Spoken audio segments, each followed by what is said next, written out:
I still see it, even now, the way the shadows stretched long and thin, like skeletal fingers reaching out from the ancient trees. Blackwater Ridge. We thought it was just another hike, another adventure to tick off the list. The air was crisp, the sky a brilliant, unforgiving blue. But there was something else there, something I couldn't quite place. A silence that wasn't natural, a heavy, suffocating kind of quiet that swallowed the birdsong and even our own laughter. My breath hitched in my throat more than once that day, a cold premonition brushing against my skin.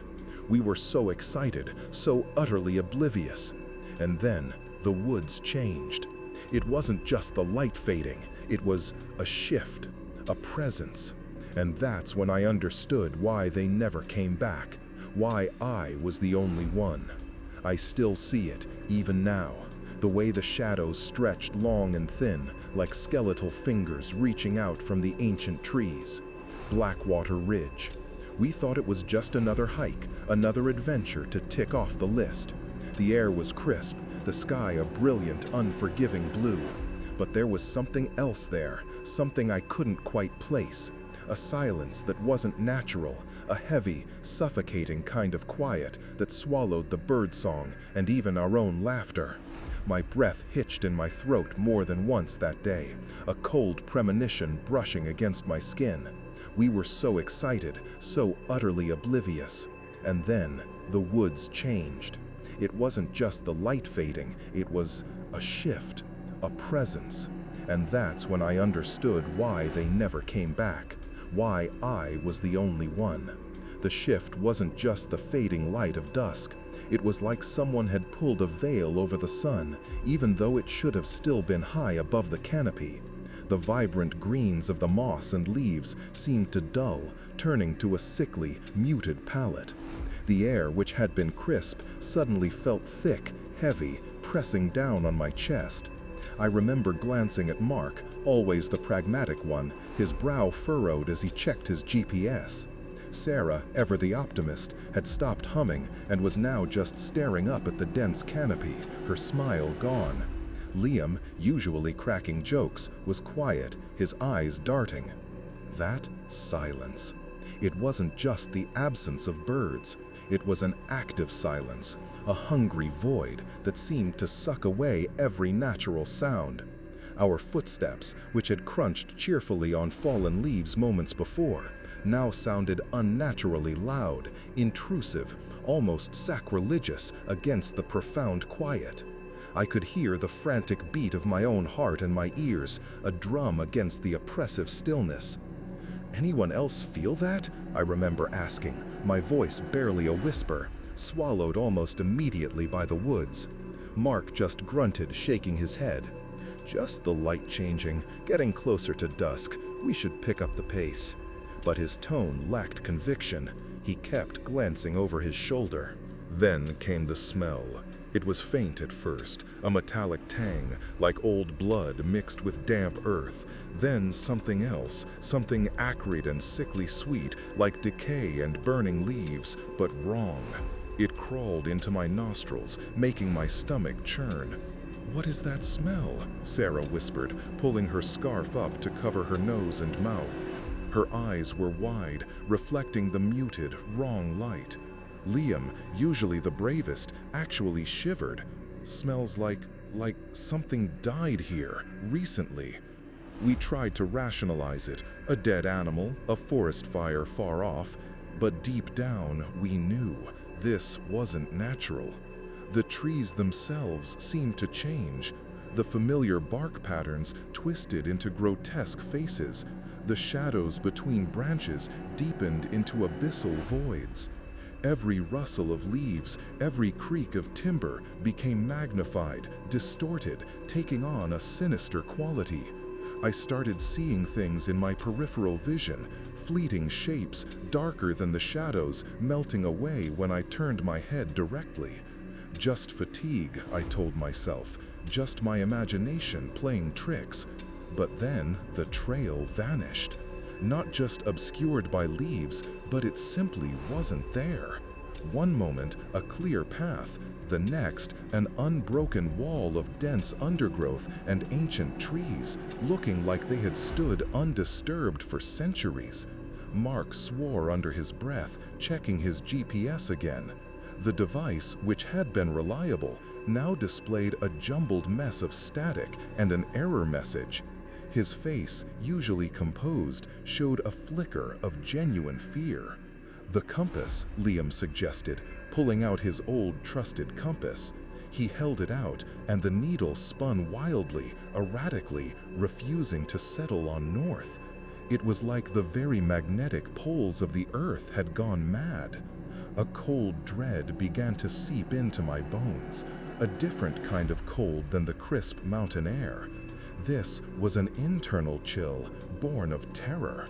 We were lost, not just geographically, but something far more fundamental. "Okay, everyone stay calm," I heard myself say, trying to project an authority I didn't feel. My voice trembled slightly. "We'll retrace our steps. We just need to find where the trail disappeared." But retracing our steps proved impossible. Every direction looked the same, a labyrinth of ancient, indifferent trees.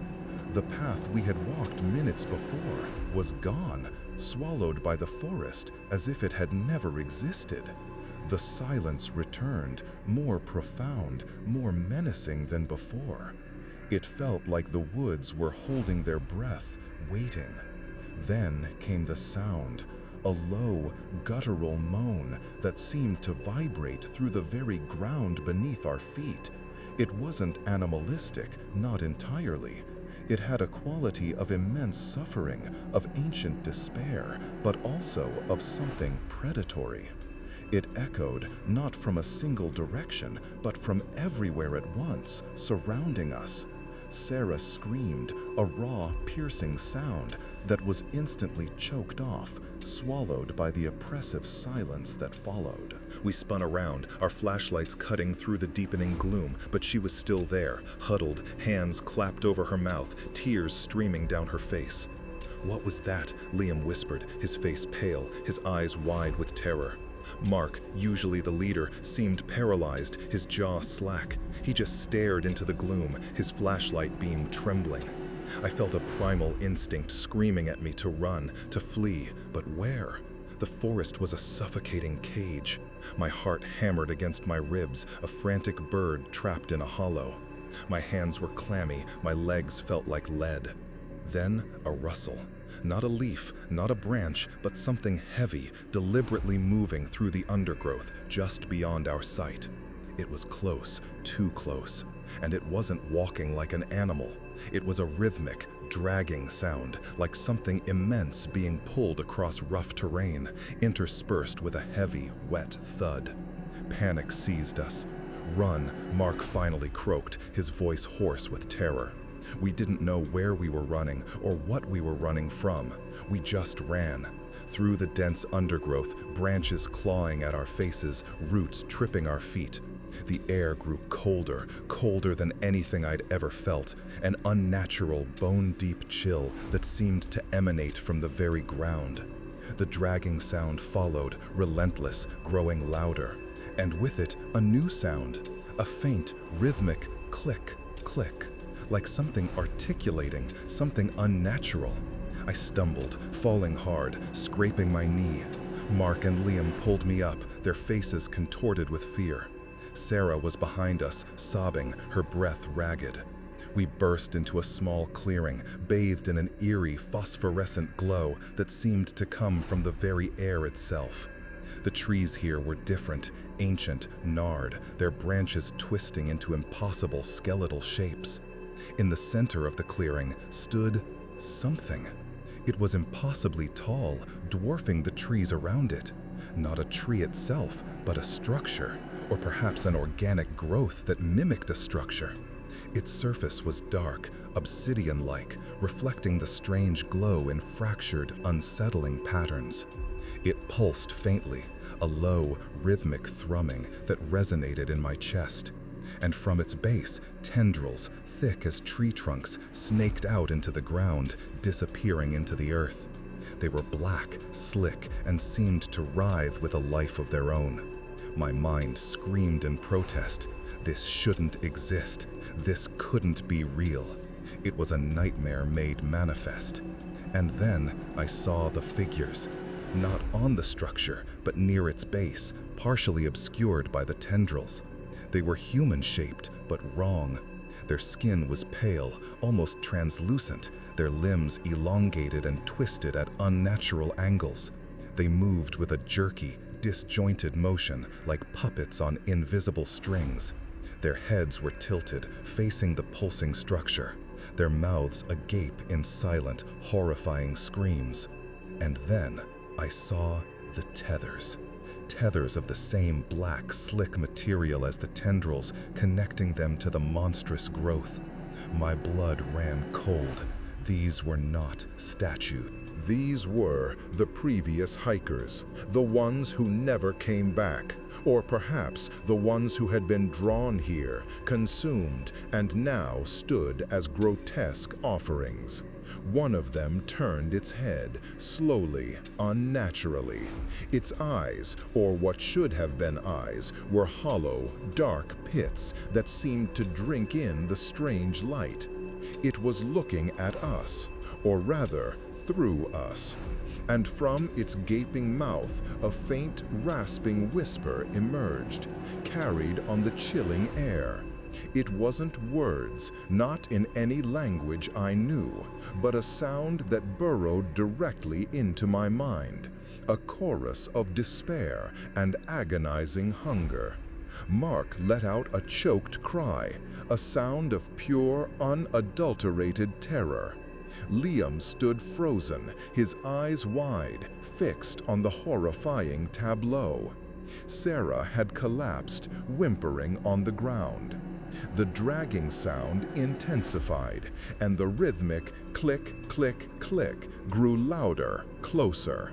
It was coming from behind us, from the entrance to the clearing.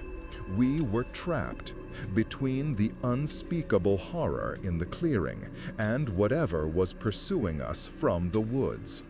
I remember the profound sense of helplessness, the understanding that our lives, our very existence, were insignificant in the face of this ancient, alien malevolence. This wasn't a predator, it was a force of nature, a cosmic horror that had simply decided to manifest in Blackwater Ridge. The air grew heavy with the smell of ozone and something indescribably foul. The pulsing from the central structure intensified, a low, deep hum that vibrated through my bones, making my teeth ache. The grotesque figures at its base began to twitch, their twisted bodies jerking in an agonizing dance, as if receiving a jolt of raw, unimaginable power. Their silent screams seemed to amplify in my mind, a cacophony of lost souls. And then, from the shadows at the edge of the clearing, a shape began to emerge. It was impossibly tall, skeletal, its limbs like gnarled branches, but moving with a terrible, silent grace. Its head was small, almost insignificant, but its eyes glowed with a faint, malevolent light, like embers in a deep, dark void. It was the source of the dragging sound, I realized, as I saw its long, spindly fingers, tipped with razor-sharp claws, scraping against the forest floor. The click, click, click was the sound of its joints articulating, a chilling symphony of dread. It stepped fully into the eerie glow of the clearing, and I saw its full form. It was impossibly thin, almost two-dimensional in places, yet it cast an enormous, shifting shadow that seemed to swallow the light. Its skin, if it could be called that, was a mottled gray and black, like desiccated bark, stretched taut over an alien frame. It had no discernible mouth, Just a smooth, featureless lower face. But I could feel its gaze, a cold, probing intelligence that stripped away every layer of my being. It raised one of its impossibly long arms, pointing a clawed finger directly at us. The gesture was slow, deliberate, and utterly terrifying. It wasn't a threat, it was a declaration. A choked gasp escaped Mark's lips. Liam let out a whimper, clutching his head. Sarah was still on the ground, her body trembling uncontrollably. My own mind was a whirlwind of pure, unadulterated panic. My vision tunneled, my breath caught in my throat. I wanted to scream, but no sound would come out. My muscles locked, my body refusing to obey. We were prey, and this thing, this creature, was the hunter. It took a single, deliberate step towards us, and the ground seemed to tremble. The air grew heavy. The very fabric of reality seemed to fray around its edges. The smell of decay intensified, burning my nostrils. In that moment, I understood the true meaning of hopelessness. This wasn't something we could fight or reason with or escape. This was beyond us, beyond human comprehension. And then a sound, not from the creature, not from the clearing. A distant, faint sound, a siren, faint, almost imperceptible, but there. The creature paused, its head tilting slightly, as if listening. The pulsing from the central structure seemed to falter, just for a fraction of a second. The glowing eyes of the creature narrowed, if such a thing was possible on its featureless face. It was enough. That brief, infinitesimal distraction. Mark, with a guttural roar that seemed to come from a place of desperation I didn't know he possessed, shoved Mark and Liam and me. "Go, run!" he screamed, his voice cracking. He didn't move himself, just stood there, facing the creature, a futile, defiant stand. Liam, propelled by Mark's shove, stumbled forward, grabbing my arm and pulling me. "We have to go," he yelled, his voice raw with terror. I didn't want to leave Mark. My mind screamed at me to help him, but my body was already moving, being dragged by Liam away from the horrifying clearing, away from the creature, away from Mark's desperate final act. The siren sound grew slightly, then faded again, swallowed by the oppressive woods. I didn't look back. I couldn't. The sounds of the clearing, the low hum, the rasping whispers, the click, click, click, they were all still echoing in my mind. And behind us, I heard a new sound, a wet, tearing sound, followed by a choked, agonizing scream that was abruptly cut short. Mark. The memory of that sound, of his scream, has never left me. It's etched into the very core of my being. It fuels the nightmares, the cold sweats, the waking terror. It's the sound of the moment my world shattered. Liam dragged me through the dense undergrowth, his grip like a vice. We ran blindly, fueled by pure, unadulterated panic, with the echoes of that scream and the monstrous sounds of the clearing chasing us. The woods seemed to stretch on forever, a dark, suffocating tunnel. I could feel the creature's presence, a cold, predatory awareness, still lingering, still hunting. But for some reason, it didn't immediately follow. Perhaps the siren, however faint, had indeed caused a momentary disruption. Or perhaps it was simply playing with its food.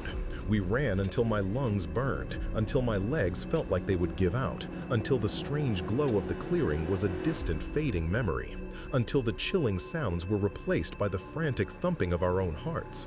But the silence of the woods was still there, the unnatural, watchful silence. Liam stumbled, falling to his knees, gasping for air. I fell beside him, my body heaving, tears streaming down my face, mixing with the sweat and grime. We huddled together, two terrified survivors, lost in a forest that had become a nightmare. The memory of the clearing, of the tethered figures, of the skeletal creature, burned behind my eyelids. We had seen something no human was meant to see, and we had paid a terrible price. My mind raced, trying to process, to rationalize, to deny, but there was no denying what my eyes had witnessed. Blackwater Ridge was not just a wilderness. It was a doorway, a place where the veil between worlds was thin, where ancient, unspeakable horrors lurked. And we, in our naive pursuit of adventure, had stumbled right into its gaping maw. The chilling realization dawned on me then. We were still in the woods, still in its domain. The immediate threat might have receded, but the terror was far from over. We had merely escaped the jaws of one monster, only to find ourselves deeper in its lair. The night was falling, truly falling now, a deep, inky blackness that promised no solace, only more dread. And I knew, with a certainty that chilled me to my very soul, that the creature, whatever it was, would be back. It was only a matter of time. And the question that gnawed at me, that still gnaws at me, was why was I the one spared? Why me? The cold was a living thing, seeping into my bones, chilling me from the inside out. My teeth chattered uncontrollably, but it wasn't just the temperature. It was the shock, the sheer, unimaginable horror of what we had just witnessed. Liam was curled into a ball beside me, his shoulders shaking. I could hear his ragged breaths, each one a desperate struggle against the terror that clung to us like a shroud. We were huddled beneath the sparse cover of a gnarled pine, its needles offering little protection from the deepening night or the pervasive, malevolent presence of the woods. The darkness had swallowed us whole. It wasn't just the absence of light, it was an active, oppressive entity that pressed in from all sides. Every shadow seemed to writhe, every rustle of leaves sounded like approaching footsteps. Mark's scream. It replayed in my head, a raw, visceral sound that tore through me, and Sarah's choked cry, and the sight of those twisted, tethered figures in the clearing, the pulsing obsidian structure, the impossibly tall skeletal creature with its glowing eyes and clicking joints. It was all too much. My mind recoiled, trying to reject the images, to label them as a nightmare, a hallucination. But the cold, the fear, the blood pounding in my ears, it was all too real. "Liam?" I whispered, my voice hoarse, barely audible. I reached out, my hand trembling, and touched his arm. His skin was clammy, cold. He flinched violently, letting out a small, choked gasp. "Don't," he mumbled, pulling away. "Don't touch me." His voice was hollow, devoid of its usual warmth. It was the voice of a broken man, and I realized, with a fresh wave of dread, that he was just as terrified, just as shattered as I was. We were two fragments of human beings, clinging to each other in a world that had suddenly become alien and hostile. The question echoed again in my mind. Why me? Why Liam? Why were we allowed to leave that clearing, while Mark made that sacrifice? Was it a game? Was the creature toying with us, letting us run, only to hunt us down later? The thought made my stomach churn. It was a terrifying possibility, far worse than a quick, merciful end. I tried to think, to plan, but my brain felt like static, unable to grasp any logical thought. We were lost. No compass, no GPS. Just us, the encroaching night, and the knowledge that something unspeakable lurked in these woods. My throat ached with thirst, my limbs throbbed with exhaustion, but the fear was a powerful stimulant, keeping me awake, hyper-alert. The air grew heavier, thick with that metallic, acrid smell that had first warned us. It was faint here, but it was undeniably present, a foul signature of the creature, or perhaps of the clearing itself. It was like the woods were breathing it out, a miasma of decay and unnatural power. Then a sound, not the dragging, not the clicking. This was different. A low, persistent hum, almost imperceptible at first, vibrating just below the threshold of hearing. It seemed to come from everywhere and nowhere, a deep resonance that settled in my chest, making my ribs ache. It was similar to the pulsing I'd felt from the obsidian structure, but fainter, more diffuse, as if the entire forest was now somehow connected to that monstrous heart. Liam tensed beside me. I could feel his body go rigid. He hadn't moved, hadn't spoken, but I knew he heard it too. The hum intensified slightly, a low thrumming that seemed to resonate with my very bones. It felt like the woods were alive, aware of us, and that hum was its heartbeat. We stayed utterly still, barely daring to breathe. Every nerve ending screamed at me to move, to run, but where? Running blind in this darkness would only lead to more danger, perhaps right back into the creature's grasp. We were trapped. My gaze drifted upwards, past the gnarled branches, to the sliver of sky visible through the canopy. There were no stars. The clouds, or whatever obscured the heavens, were thick and dark, reinforcing the sense of absolute, suffocating isolation. We were truly alone. A branch snapped nearby. Both Liam and I jumped, a silent, synchronized spasm of terror. My heart leapt into my throat, hammering against my eardrums. I squeezed my eyes shut, wishing, praying it was a deer, a bear, anything natural. But the profound silence that followed, the immediate cessation of all natural forest sounds, told me otherwise. It was that active silence again, the hungry void. The hum grew a little louder, more insistent. It felt like a probe, searching, feeling its way through the darkness, looking for us. My skin crawled. I imagined those glowing, malevolent eyes peering through the trees, searching.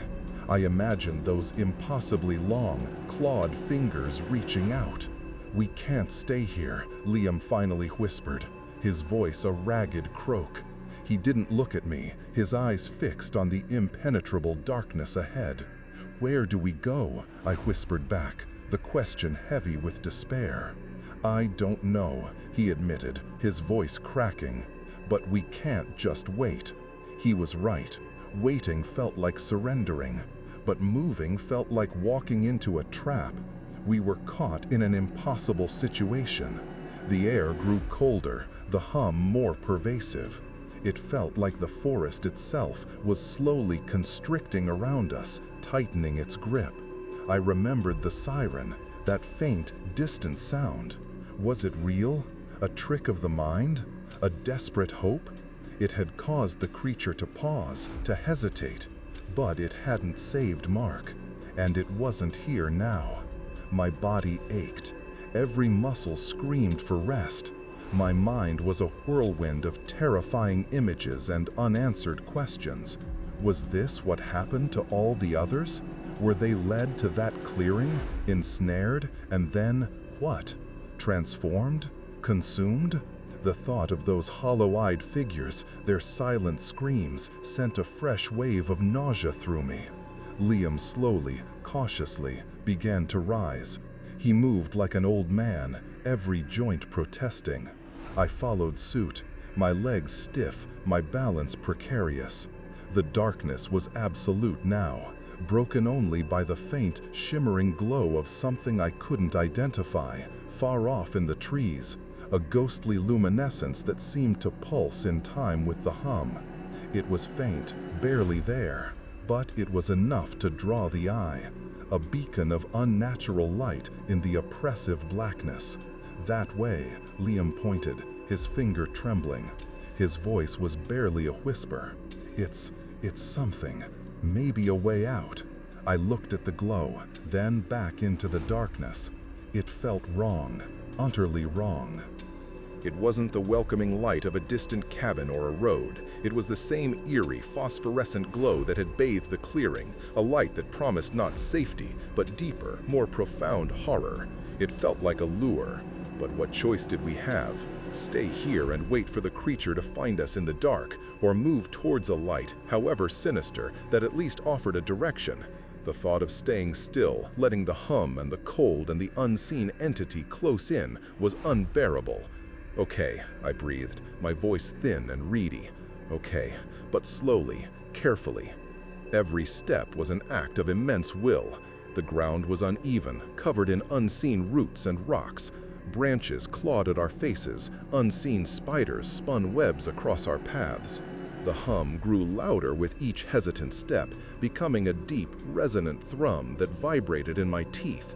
It felt like we were walking into the belly of some colossal, unseen beast.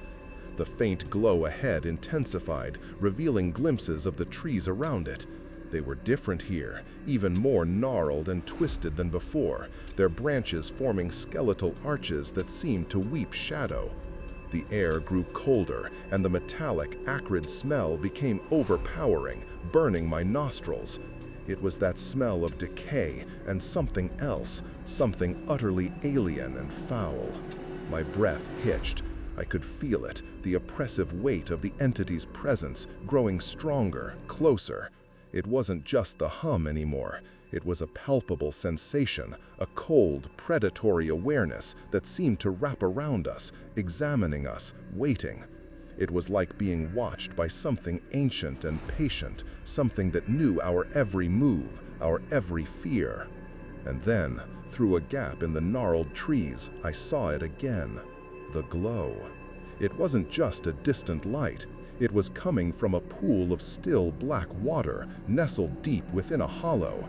The water itself was glowing with that same eerie phosphorescent light, illuminating the ancient, moss-covered rocks around its edge. And in the center of the pool, rising from its depths, was a single, impossibly dark, smooth pillar. It was much smaller than the monstrous structure in the clearing, but it was undeniably of the same material, that obsidian-like substance. It pulsed faintly, a miniature heart of the horror we had witnessed. And around its base, just on the edge of the water, stood a lone figure. It was human-shaped, but its posture was wrong, its head bowed, its limbs unnaturally still. It was one of them, another one of the tethered, not tethered to this small pillar, but simply standing there, facing it, utterly motionless. Its skin seemed to shimmer faintly in the eerie light, almost translucent. Liam let out a small, choked sound, a whimper of pure despair. We had stumbled upon another manifestation, another shrine, another victim. My legs locked. My mind screamed at me to turn, to run, to flee this place of unspeakable abominations, but I couldn't. I was frozen, mesmerized by the horrifying tableau. The hum was deafening now, a resonant thrum that filled my entire being. And then, the figure at the water's edge, slowly, excruciatingly slowly, raised its head. It turned. Its hollow, dark eye sockets, reflecting the phosphorescent glow, stared directly at us. And from its agape mouth, a whisper, not of words, but of that same chorus of despair and ancient hunger, drifted towards us. It was no longer faint. It was clear, distinct, and it burrowed into my mind, a chilling symphony of lost souls. It knew we were here. It had been waiting. And the terrifying realization struck me. This wasn't a random encounter. We weren't just lost. We were being guided, led by an unseen force, by the hum, by the creature itself. Towards what? Another offering? A deeper part of its domain? The why me question morphed into a terrifying certainty. We were part of its plan, and the hunt was far from over. Mark's scream. It replayed in my head, a raw, visceral sound that tore through me. It wasn't just the sound of a man dying. It was the sound of hope dying, of a shield being torn away. Guilt gnawed at me, a sharp, cold tooth in my gut. He sacrificed himself for us, for Liam and me. Why? Why did I let him? Why didn't I fight? My body had moved, yes, but it was Liam dragging me, not my own will to escape. I was a coward, a terrified, useless lump of flesh. And now, Mark was gone, consumed by that thing. Liam's trembling beside me was the only thing grounding me to reality. His breaths were shallow, punctuated by soft, almost silent sobs. I reached out, my hand fumbling in the absolute darkness until I found his shoulder. His skin was clammy, his muscles tense. He flinched at my touch, then leaned into it, seeking some comfort, however meager.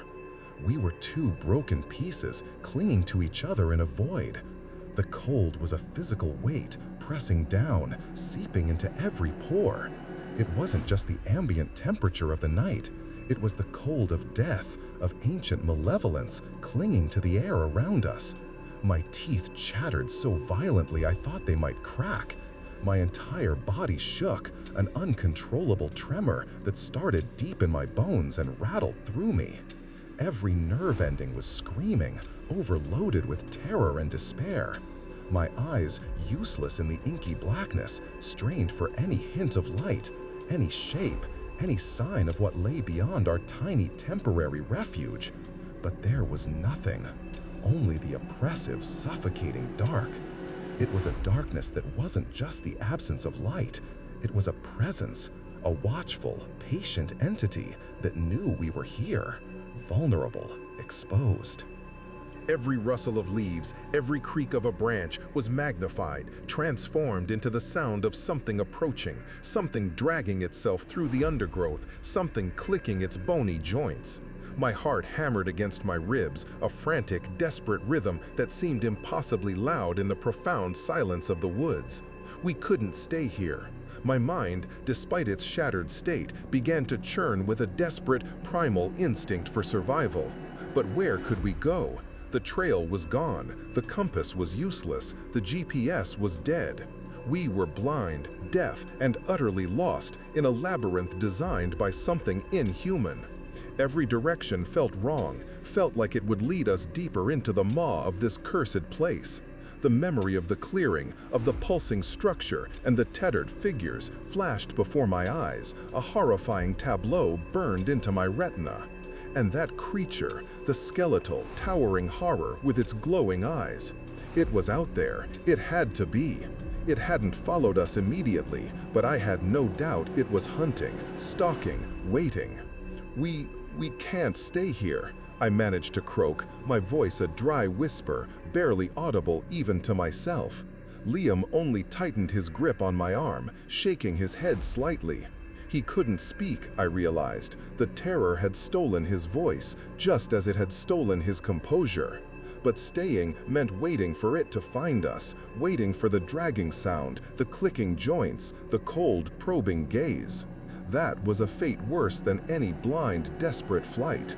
A profound sense of urgency, born of pure terror, began to override the shock and grief. We had to move, even if it was just to prolong the inevitable, to feel like we were doing something. I slowly, painstakingly, pushed myself up, my muscles screaming in protest. Every movement felt like a monumental effort. Liam mirrored my actions, his movements jerky and uncertain. We were ghosts, moving through a land of shadows, every step an act of defiance against the overwhelming fear. "Which way?" Liam finally managed, his voice hoarse, barely a breath. It was a question I couldn't answer. All directions were equally terrifying. All directions felt like they led to the same inevitable end. Then a flicker, not of light, but of something else. A memory. The siren. It had been faint, almost swallowed by the woods, but it had been there. A human sound. A sign of the outside world, however distant. It had come from what direction? I tried to retrace our panicked flight, to recall the orientation of the clearing, the path we had taken. It was impossible in the dark, with my mind reeling. But the sound had been there. Faint, yes, but real. My eyes, still useless, darted around, trying to discern something, anything. And then a smell.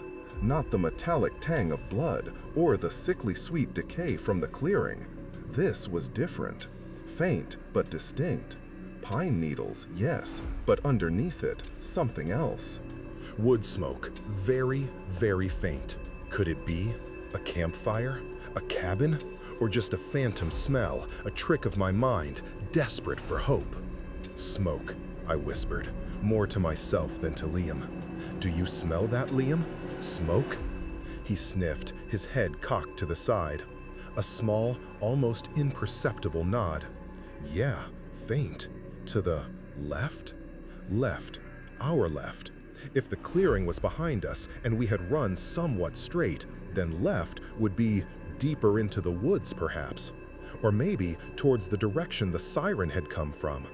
It was a gamble, a blind shot in the dark, but it was the only lead we had, the only thread of hope in this suffocating tapestry of dread. We began to move, slowly, painstakingly, one foot in front of the other. Our hands were outstretched, feeling for trees, for obstacles, trying to navigate by touch in the absolute blackness. Every few steps, I'd stop, strain my senses, trying to catch that faint scent of smoke again, trying to discern a direction. It was like chasing a ghost, a wisp of a chance. The woods were a maze of unseen traps. Roots snaked across the forest floor, tripping us. Low-hanging branches slapped our faces, tearing at our skin. The ground was uneven, treacherous. Every sound we made felt like a beacon, announcing our presence to whatever lurked in the darkness. I kept imagining those glowing eyes, that impossibly thin frame emerging from the shadows ahead or behind, the cold, probing intelligence of its gaze. As we stumbled onward, the question that had plagued me earlier resurfaced, gnawing at the edges of my sanity. Why was I the one spared? Why Liam and me? Why not Mark? Was it random? Or was there a reason? Did the creature have a preference? Was it to witness? To carry the tale of its horror? Or were we simply not yet ripe for its consumption? The thought sent a fresh wave of nausea through me. Suddenly, Liam stopped dead, his hand clamping onto my arm with surprising strength. He wasn't breathing. I froze, my heart leaping into my throat. Had it found us? Was it right here? Its skeletal form blending with the darkness. Then I heard it. Not the dragging, not the clicking. This was different. A soft, rhythmic thudding, like something heavy but not alive, being dropped repeatedly. And with it, a low, almost imperceptible humming sound. It wasn't the deep thrumming of the structure in the clearing. This was melodic, in a twisted, disturbing way, like a distorted lullaby played on broken instruments. It seemed to come from deeper within the woods, off to our right, the direction opposite to the faint smoke smell. My skin crawled. This wasn't the creature. This was something else, something new. And the humming, the thudding, it felt ancient, wrong. It was a sound that didn't belong in any natural forest. It was a sound that promised a different kind of horror, a new layer to the nightmare of Blackwater Ridge. We had merely escaped one monster, only to stumble towards another. The woods were alive with unspeakable things, and we were caught in their deadly dance. My breath hitched, a silent scream building in my chest. We were not just lost, we were truly, irrevocably damned. Mark's scream. It replayed in my head, a raw, visceral sound that tore through me, each echo a fresh wound. I squeezed my eyes shut, trying to block it out, but it was useless. It was etched into my very soul, a constant reminder of my failure, of the sacrifice I hadn't asked for, couldn't comprehend. Liam was still shaking beside me, his whimpers barely audible above the frantic thumping of my own heart. The cold was unbearable, a physical weight that pressed down, trying to crush us. It wasn't just the temperature, it was the cold of death, of despair, emanating from the very ground. Every breath was shallow, painful. My muscles ached, my skin crawled. We can't stay here," I whispered, my voice hoarse, barely a breath. The words felt alien, forced. My mind was a jumbled mess of fear and grief, but a primal instinct, sharp and insistent, screamed for survival. Staying put felt like waiting for the inevitable. Liam didn't respond, just huddled tighter, his head buried in his knees. He was broken. We both were. But one of us had to move. One of us had to try. I reached out, my hand trembling, and touched his shoulder. He flinched violently, a choked sob escaping his lips. "Liam," I urged, my voice a little stronger now, desperation overriding the terror. "We have to move. We can't let it find us here." The it hung in the air, unspoken, undefined, yet terrifyingly real. The creature, the thing that had taken Mark. Slowly, agonizingly, Liam lifted his head. His eyes were wide, bloodshot, reflecting the absolute horror he'd witnessed. He looked at me, and I saw a flicker of something in them. Not hope, but a desperate, animalistic need to escape. He nodded, a barely perceptible movement. Getting up was a monumental effort. Every joint screamed in protest. My legs felt like jelly, threatening to buckle beneath me. Liam pushed himself up, leaning heavily against the gnarled trunk of the pine, his breath coming in ragged gasps. We were two broken figures, stumbling blindly into the unknown. The darkness was absolute now. My phone, long dead, was useless. Liam's compass was still spinning wildly. We had no direction, no trail, no light, just instinct. I tried to remember the general direction we'd come from, the way back to the main trail, but my memory was fractured, distorted by panic. Every tree looked the same, every shadow held a monstrous form. The silence, that unnatural, hungry silence, had returned, thicker and more oppressive. It wasn't just the absence of sound, it was a presence, a watchful, patient predator. We moved slowly, painstakingly, one foot in front of the other.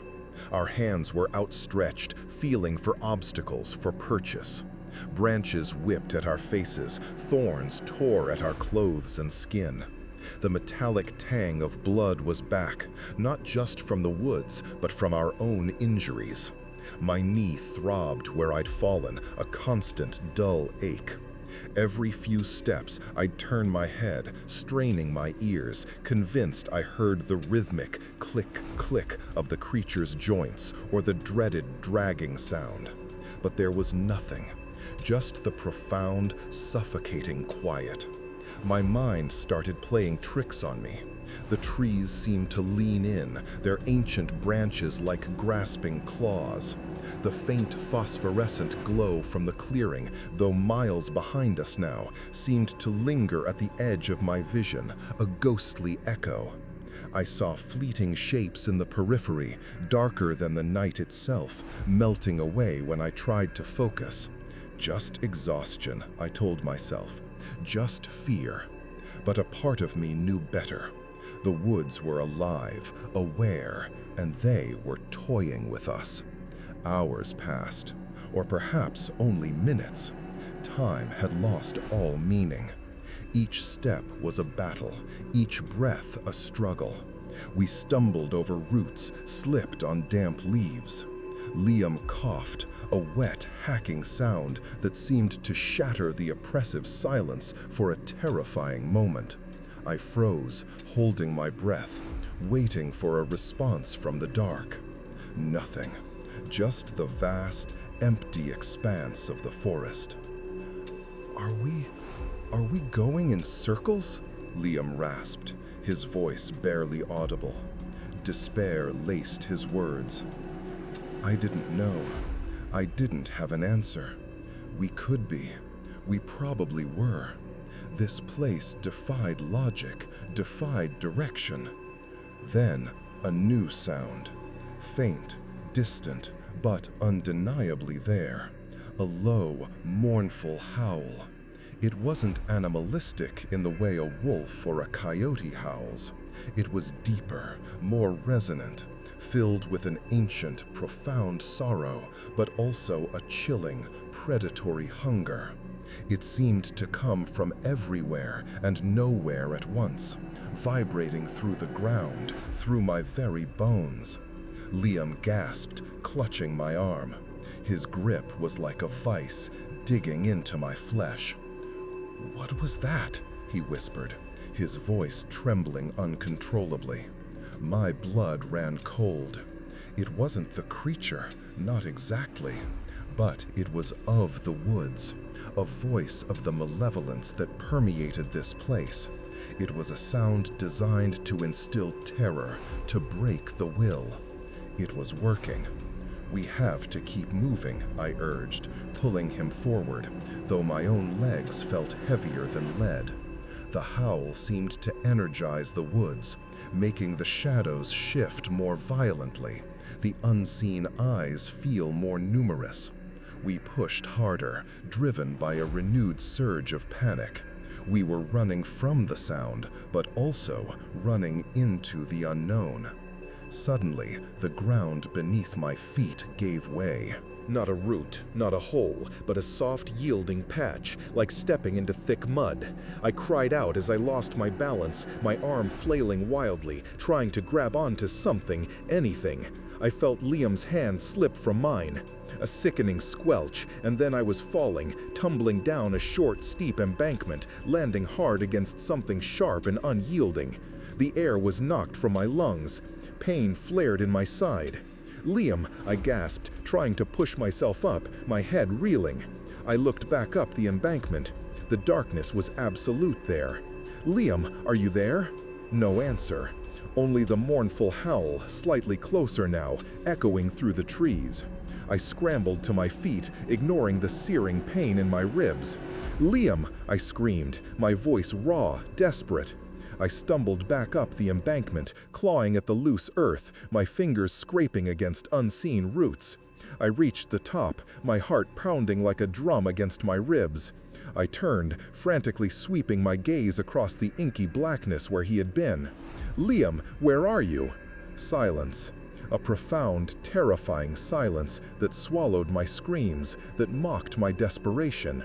He was gone, just like that, vanished, swallowed by the impenetrable darkness. The woods had taken him, just like they had taken Mark, just like they would take Sarah if she was even still alive, if what we saw in the clearing was her true fate. A fresh wave of terror, colder and more absolute than anything I had felt before, washed over me. I was alone, utterly, terrifyingly alone. The last thread of shared humanity, of mutual support, had been severed. The realization hit me with the force of a physical blow. I was the only one left, the only one. The mournful howl seemed to swell, closer now, a triumphant cry. It was laughing at me. The woods were laughing. I stood there, paralyzed, tears streaming down my face, not from grief for Liam, that would come later, but from the sheer, unadulterated terror of my isolation. Every shadow was a monster, every rustle a predator. I was blind, lost, and hunted. I had to move. I didn't know where or why, but I couldn't stand there, waiting to be taken. I stumbled forward, blindly pushing through the undergrowth, no longer caring about the scratches, the pain, the exhaustion. My mind was a blank slate, save for one overwhelming command: run. The trees seemed to close in, forming a tunnel of darkness. I kept moving, driven by a primal, desperate need to escape, to put distance between myself and the place where Liam had vanished, where Mark had died. The air grew colder, the ground softer, muddier. I could hear water, a faint trickling sound somewhere ahead. A creek? A stream? A potential way out? Or another trap? It didn't matter. I just kept going, one agonizing step after another, my breath coming in ragged sobs. My body was a vessel of pure, unadulterated fear, propelling me through the terrifying, endless night of Blackwater Ridge. Mark's scream. It replayed in my head, a raw, visceral sound that tore through me, a fresh wound opening with every echo. I squeezed my eyes shut, pressing my hands over my ears as if I could somehow unhear it, undo it. But it was there, etched into my very being, a permanent testament to the horror we had stumbled into. Liam, beside me, was a trembling mess, his quiet sobs cutting through the oppressive silence of the woods. The cold intensified, a bone-deep chill that seemed to radiate from the very core of the earth, not just the night air. My eyes darted open, straining to see through the inky blackness. Every shadow was a monster, every rustle of leaves a lurking predator. My breath hitched in my throat, each inhale a struggle against the suffocating dread. We were still in its domain. The thought was a venomous whisper in my mind, paralyzing me. The scent of ozone and decay, faintly present before, now seemed to cling to the very air around us, a sickening perfume of doom. Then I heard it again. Faint at first, a barely perceptible tremor in the ground. The rhythmic click, click, click. It was closer, so much closer. My heart hammered against my ribs, a frantic bird desperate to escape its cage. Liam stopped sobbing, his head snapping up, his eyes wide with a fresh wave of terror. He didn't have to say anything. The sheer, unadulterated fear in his gaze mirrored my own. The dragging sound followed, heavier this time, closer than before. It wasn't moving through the undergrowth anymore. It sounded like it was right outside our meager shelter, circling us. The gnarled pine we huddled under suddenly felt utterly inadequate, a flimsy shield against an unstoppable force. I could feel its presence, a cold, probing intelligence that seemed to pierce through the darkness, through my skin, right into my soul. It was a physical sensation, like being touched by something infinitely cold and ancient. Liam let out a strangled gasp, pointing a trembling finger into the absolute darkness beyond our pine. I followed his gaze, but saw nothing, only the impenetrable black. Yet I felt it. The air in front of us seemed to thicken, to congeal, as if a hole had opened in reality. And then, from that impossible void, 2 pinpricks of malevolent light appeared, glowing with a faint, embers-like intensity. They weren't eyes, not in any sense I understood, but they were watching us. The click, click, click intensified directly in front of us now, accompanied by a low, guttural articulation, a sound of ancient joints shifting. The air dropped several degrees, and I could see my own breath fogging in the sudden, unnatural cold. A shape began to resolve from the darkness, impossibly tall, impossibly thin, a silhouette against the backdrop of an even deeper blackness. It was the creature. It had found us. Liam screamed then, a high-pitched, desperate sound that tore at my ears. He tried to scramble away, pushing himself backward, his limbs flailing in a desperate attempt to escape. But it was too late. The creature moved with a terrifying, soundless grace, its long, skeletal arm extending from the gloom. It wasn't reaching for him in a human way. It was a tendril of shadow, a limb that seemed to stretch and contort beyond all natural limits. Its glowing eyes, those terrible embers, fixed on Liam. I saw his body freeze, mid-scream, his eyes wide and vacant, as if something had snapped inside him. He wasn't just scared, he was gone. His spirit, his will, extinguished in an instant.